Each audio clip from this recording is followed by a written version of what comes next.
बिस्मिल्लाहिर्रहमानिर्रहीम। खातिन हज़रात, मैं मुख्तर अब्बास और आप सबको अस्सलाम वालेकुम। आज का जो नया सवाल है जी शुएब साहब, क्या सवाल है? जी सर, आज का ये सवाल है, ज़्यादा खूबसूरत औरतों को ही इतनी ज़्यादा डाइवोर्स क्यों होती है? आयशा भाई ने सवाल किया और धड़ल्ले से कहा है कि सर आप मेरा नाम भी ले सकते हैं। थोड़ा ऑड सा सवाल है और जवाब इसका इतना ऑड मेरा ख्याल नहीं है। It's a case of perception. I don't know Ayesha ख़ुद कितनी खूबसूरत हैं। अगर गलती से, इत्तेफाक से वो ख़ुद खूबसूरत हैं और उन्हें ऐसा कोई बुरा मोमेंट देखा है या किसी अपनी दोस्त के साथ ऐसा हुआ देखा हो तो ये एक्सेप्शन हो सकती है, असूल नहीं है। जो खूबसूरत औरतें हैं उनके साथ दो तीन चीज़ें जुड़ी हुई हैं। लाइक उनके मियाँ उनसे मोहब्बत करते हैं, उनके ससुराल वाले भी उनसे मोहब्बत करते हैं, पर तब करते हैं जब उनकी ज़ुबान भी मीठी हो, जब वो अच्छी हिकमतकार हों, जब उन्हें डीलिंग भी आती हो। तो ज़ाहिर है जब आपका चेहरा अच्छा लगता है तो फिर आपको पहना ओढ़ा भी अच्छा लगता है। खूबसूरत औरतों के साथ मैंने आमतौर पर सिर्फ एक ही चीज़ होती देखी है और वो उनको मोटा होते देखा है, और उसकी वजह उनके मियाँ की, उनके ससुराल की, उनके अजीज़ों की और उनके माँ बाप की मोहब्बत है, बल्कि सम टाइम एक्स्ट्रा मोहब्बत है। जब भी मियाँ को प्यार आएगा तो बीवी को लेकर निकलेगा कि चलें हम आउटिंग पे चलते हैं, बाहर खाना खाते हैं। तो बाहर जब भी खाना खाएंगे तो ज़ाहिर है वो अपनी ज़रूरत से ज़्यादा खाएंगे। वो कैलोरीज़ जो 300-400 चाहिए होती वहाँ 1200-1300 कैलोरीज़ जमा हो जाएंगी। तो ये मोटापा फिर गालों में जमा होगा, बाजुओं में जमा होगा, पेट में जमा होगा, हिप्स पे जमा होगा। और वो लड़की जो बहुत खूबसूरत होती है, कुछ ही महीनों के बाद एक पूरा गोश्त का पहाड़ आपको बनता नज़र आता है। और उस वक्त वो आमतौर पे शर्मसार भी नहीं हो रही होती, क्योंकि मियाँ सास जो घर वाले हैं वो सारे उसकी खूबसूरती पे, उसके गोरे रंग पे बिल्कुल लट्टू होते हैं, फ़िदा होते हैं। वो तो फिर कुछ महीनों के बाद पता चलता है, जब पिछला कोई सूट भी आपके काबू ही नहीं आता, हर कपड़ा ज़ाया हो जाता है और फिर आपकी डाइटिंग का शुरू होता है। फिर आप अपने खाने को कट करते हैं, बल्कि ये भी होता है कि डाइटिंग का खाना अलग खाते हो, नॉर्मल खाना अलग खाते हो, और अल्लाह के फजल से और मोटे हो जाते हो। डिवोर्स होने की वजह खूबसूरती नहीं होती, डिवोर्स होने की वजह ज़ुबान होती है, डिवोर्स होने की वजह आपकी आँख होती है, डिवोर्स होने की वजह आपका दिल होता है। सो कभी नोट कीजिएगा इन चीज़ों की डेप्थ में जाके, जब जब आपकी ज़ुबान लंबी होगी, दो शाखा होगी, तो रिश्ते कटेंगे। और आज की जो नई नस्ल है वो, और इवन बड़े भी, दूसरे की बात को बर्दाश्त करने पे कोई भी आमादा नहीं है। नहीं, हर कोई अपने आप को दानिशमंद, दानिश्वर समझता है। तो जब भी लड़की या औरत आगे से ज़ुबान दराजी करेगी अपना हक समझकर, ये उसका हक नहीं है, ये उसका इस्तेहकाक नहीं है, इस बात को याद रखिएगा। अगर आप डिवोर्स नहीं चाहते और सारी उम्र नहीं चाहते तो कभी अपनी ज़ुबान को दराज मत कीजिए। लंबी ज़ुबान हो, दो शाखा ज़ुबान हो, काली ज़ुबान हो, बद तहज़ीब ज़ुबान हो, बदतमीज़ ज़ुबान हो, बद लिहाज ज़ुबान हो, ये हमेशा ऐसी लड़कियों को, वो कम शक्ल हों, वो बहुत उम्दा शक्ल की हों, वो गोरे रंग की हों, वो काले रंग की हों, इट मेक्स नो डिफरेंस। उनका रिज़ल्ट एक ही निकलेगा कि उनके ऊपर छुरी डलेगी और फिर वो कट जाएंगी। तो इसका इल्ज़ाम कभी हालात को मत दीजिए, इसका इल्ज़ाम कभी अपनी सो कॉल्ड खूबसूरती को भी ना दीजिए। बहुत मुमकिन है आपको किसी ने इंगेख्त करके आपसे ऐसा कहलवाया हो, बहुत मुमकिन है आपकी अम्मा की गलती हो, बहुत मुमकिन है वहीं कहीं जहां आप रह रहे हो वहां आपसे सिचुएशन न संभली हो, आप बेहतर चीज़ों को जान ना पाए हो। ये भी हो सकता है कि आपने अपने आप को बहुत उम्दा पोजीशन पे बिठा लिया हो और आपने अपने आप को खुद ही मलका डिक्लेयर कर दिया हो। तो अगर आप मलका होगी तो मियाँ को भी तो बादशाह होना चाहिए ना। चूड़े की बीवी तो मलका नहीं हो सकती, एक खसीस की बीवी भी मलका नहीं हो सकती, एक कंजूस की बीवी भी मलका नहीं हो सकती, एक पढ़े लिखे की जो बीवी है आलमा होगी, मलका नहीं होगी। सो आपको मलका बनने के लिए लाजिम है कि मियाँ भी बादशाह बने। तो लेवल दोनों का एक होगा, दोनों का फ्रेम एक होगा, फ्रेम ऑफ माइंड एक होगा, सोचने का अंदाज़ एक होगा, तो फिर आप एट पार होंगे, फिर ये रिश्ता आमतौर पे नहीं टूटता। अगर आपकी ज़ुबान बड़ी है तो फिर दुआ किया करें कि मियाँ की ज़ुबान बहुत छोटी हो और उसे सुनाई भी कम देता हो, यानी कम सुनाई दे तो फिर भी बचत हो जाएगी। ऐसे मौके पे ये भी हो सकता है कि बंदा निकाल दे, लेकिन जो कम सुनना है इनफैक्ट वो भी बहुत सारी राहत होती है। और जो जो नागवार बातें होती हैं ये दिल तोड़ती हैं। नागवार बातें मोहब्बत भी तोड़ देती हैं। नागवार बातें इनफैक्ट हर रिश्ते की जड़ें काट देती हैं। तो सबसे बड़ी वजह तो ये होती है। दूसरा जो बड़ी वजह मैंने देखी है डिवोर्स की, जो आपकी आँख है ये चीज़ को, रिश्ते को झुटला देती है। आँख में लिहाज होता है, आँख में मोहब्बत होती है, आँख में चाहत होती है, आँख में इजहार होता है। जब आपकी आँख में ये चारों चीज़ें मर जाती हैं तो वहाँ फिर बेइतनाई आती है, वहाँ फिर बेनियाजी आती है, वहाँ पे अगले के लिए वो वाली कैफियत आती है। और जब आँख में अपनापन ना हो, मोहब्बत का जब भी किसी से आगाज़ होता है तो बोलने से नहीं होता, इसके मुस्कुराने से होता है। आँख मुस्कुराती है, आँख दाएं साइड से, बाएं से, सामने से, आँख ने तो ना भी देखा हो पूरी तरह, एक हल्की सी झलक, एक हल्की सी अदा, वो भी जानलेवा होती है, जान ले जाती है। तो जब आपकी ज़िंदगी में से इस आँख में से ये सारे जज्बे निकल जाते हैं तो फिर बाकी कुछ नहीं बचता। बाकी वो लफ्ज़ बचता है जो कोई सुनना नहीं चाहता। एक बात और याद रखिएगा, डिवोर्स में सारा मलबा दूसरे पे डालने के बाद आप कभी उसकी ज़िम्मेदारी से फ़ारिग नहीं हो सकते। जब आपकी शादी हुई तो उसकी भी हुई, उसके भी एक्सपेंसेस हुए, उसके भी रिश्तेदार आए, उसने भी इस पूरे प्रोसेस के साथ खुशी जोड़ी थी, इस पूरे प्रोसेस के साथ अपने बच्चे जोड़े थे, सुख जोड़ा था। लाखों रुपया का एक्सपेंस आता है। फिर चंद दिनों बाद, चंद हफ्तों बाद, चंद महीनों बाद अगर ये कैफियत सामने आ गई है तो सोचिए ये अक्लमंद कौन होगा।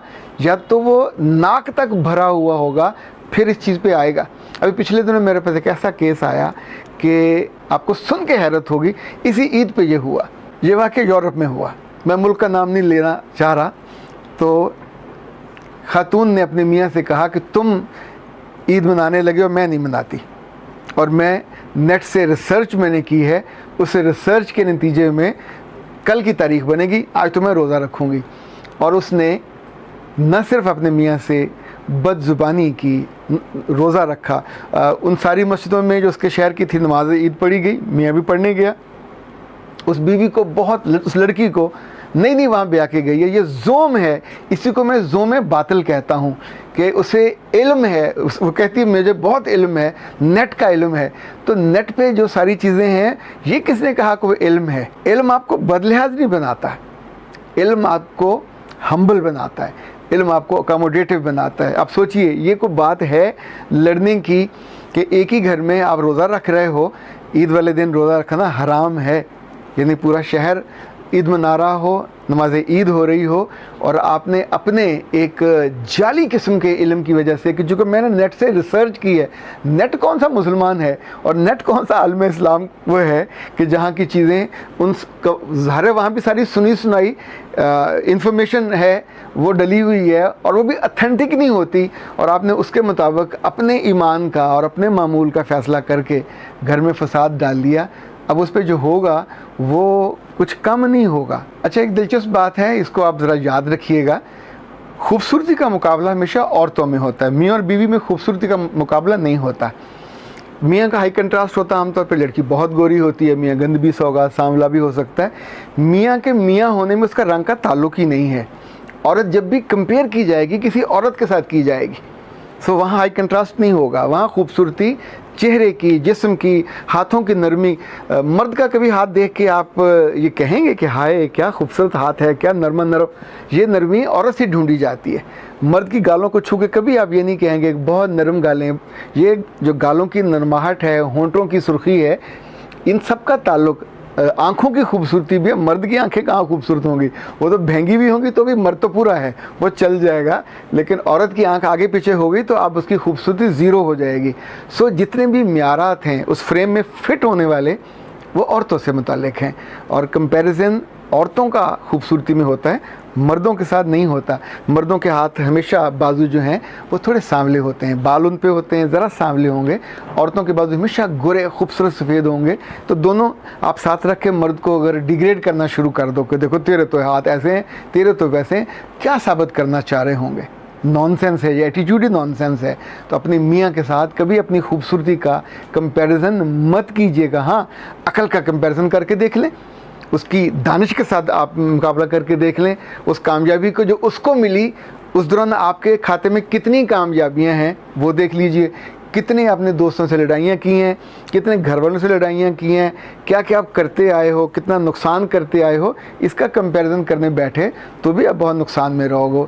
सो याद रखिएगा, ये जो जुमला था कि खूबसूरत औरतों को, यहाँ भी आपके अंदर इस सवाल में भी एक तकब्बुर पाया जाता है कि खूबसूरती के वजह से लोग उसको छोड़ देते हैं। या तो जब शादी होने वाली होती है आपको लगता है मर्द सारे कालियान के लगा के आते हैं, उनके घर वाले जो हैं वो अंधे नाबीने होते हैं, वो जब लड़की देखते हैं उसको 1 दफ़ा 2 दफ़ा 3 दफ़ा तो किसी वजह से पसंद करके जाते हैं। अब वो लड़की की वजह साथ मौजूद होती है, लेकिन जो नई वजूहात हैं वो ऐसी पैदा हो जाती हैं कि उस वजूद से ज़्यादा बड़ी गालिब और तकड़ी हो जाती हैं। तो ऐसे समझदार लड़कियों, मैं खूबसूरत नहीं कह रहा, ऐसे समझदार लड़कियों, तुम खूबसूरत हो या बहुत खूबसूरत हो या अंत की खूबसूरत हो, खूबसूरती ज़िंदगी को खूबसूरत बनाती है, अच्छा बनाती है। और अगर इसके अंदर मोहब्बत नहीं है तो ये खूबसूरती बहुत नापायदार है। आप ऐसे ऐसे कभी कपल्स को देखा करो जो बूढ़े हो जाते हैं 60 70 साल के, पर वफा से मोहब्बत से इकट्ठे बैठे हों तो उन पर प्यार आता है, उनको देख के रश्क आता है। आई विश कि आप अपने मियाँ के साथ, वो चाहे सांवला हो कम शक्ल हो, लोगों को रश्क इस बात पे आए कि जब आपकी तरफ देखता है तो वो दुनिया में और किसी चीज़ को ना देखे, फिर सिर्फ आपको देखे। जब आप बोलने लगो तो आपके लफ्ज़ों को वो फूलों के तौर पे ले गिरने ना दे। लेकिन अगर फूल खुशबूदार ना हो, फूल खिले हुए ना हो, फूलों में महक ना हो, फूल कांटों के साथ मसले हुए और पुराने और क्या बोसीदा और बासी हों तो उनको कोई भी संभालता नहीं है। फिर तो सारे फेंक दिए जाते हैं। आपका जो रवैया है ज़िंदगी के साथ, ज़ुबान के साथ, होंठों के साथ, आँखों के साथ, और ये पापी दिल सबसे ज़्यादा, आपके दिल में क्या छुपा होता है, वही जो अखलास है, वही सिंसेरिटी या वही उसके साथ लॉयल्टी, अगर यहाँ पे मिस है तो यहाँ पे और यहाँ पे भी मिस होगी। सो मुझे जो लगता है, जो मेरे पास यूँ समझे मुशाहिदा है, जो रब ने मुझे अक्ल और दानिश दी है, अगर औरत के पास वफ़ा नहीं है तो भी डिवोर्स हो जाएगी। और अगर औरत के पास उसके मियाँ के लेवल का रब से मोहब्बत और ताल्लुक़ और वो दीनी मोहब्बत नहीं है तो भी उसकी पूरी कोशिश होगी कि ये वहाँ से सॉलिड हो जाए और ताकि उसके बच्चों की नस्ल आगे चले, उसको पाल सके। बीवी दुनिया भर में खूबसूरतियों के लिए ब्याही नहीं जाती। खूबसूरतियों के लिए लोग वक्ती तौर पे तवाइफों के पास चले जाते हैं, मॉडल्स के पास चले जाते हैं। जिस औरत को ब्याह के घर लाया जाता है ये नस्ल पैदा करने के लिए, नस्ल को आगे चलाने के लिए, घर को संभालने के लिए, घरदारी के लिए और अपने मियाँ को राहत और खुशी देने के लिए। इसमें जो जो चीज़ कम होती जाएगी तो शादी के बचने का जो इम्कान है वो कम होता जाएगा।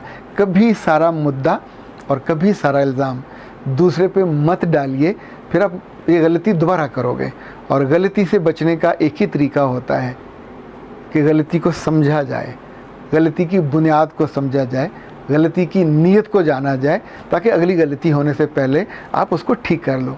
वरना फिर ये गलतियां हैं, ये अंडे बच्चे देती रहती हैं और आप फिर उन्हीं में अपनी ज़िंदगी गंवा देते हो। अख्तर अब्बास को इजाज़त दीजिए। अस्सलाम वालेकुम।